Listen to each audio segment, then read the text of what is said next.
vous nous montrez du doigt, monsieur Retailleau, mais regardez donc la poutre que vous avez dans l'œil. Vous avez fait 5,4% aux élections législatives en portant cette réforme des retraites. 90% des actifs sont contre cette réforme des retraites. Soyez un petit peu réaliste et surtout écoutez un petit peu ce qui vous entoure. Un simple décalage de l'application de la réforme de la retraite est insupportable à la majorité sénatoriale. Cependant, vous ne pouvez contester que ce que disent les Français, c'est que non seulement il faut un décalage, mais il faut abroger cette réforme. C'est souhaitable, c'est nécessaire et c'est finançable. Monsieur Retailleau, par votre refus d'entendre les Français, et en particulier les Français modestes, vous proposez aujourd'hui aux générations futures un fardeau politique bien plus redoutable, où la droite républicaine se prépare ou se résigne à ne plus être que les supplétifs de forces obscures que la gauche, elle, a toujours combattu. Notre Sécu manque d'argent. Vous lui avez refusé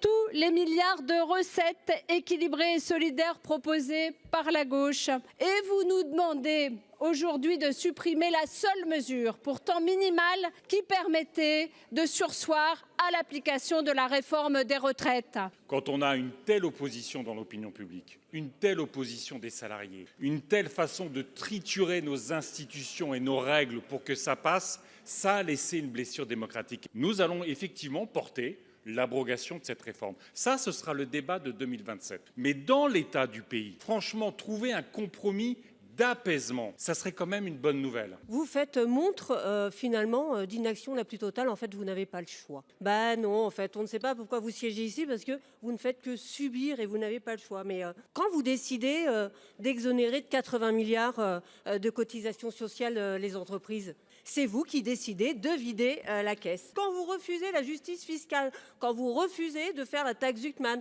de taxer les plus riches, vous décidez là encore de taper sur les personnes les plus fragiles. Ça fait des décennies que vous faites le choix de favoriser les plus riches et surtout de mettre à mal notre système social, notre système de sécurité sociale, notre système de retraite. Donc vous continuez de mentir désespérément aux Français et c'est pour cela que, bien évidemment, nous voterons contre ces amendements.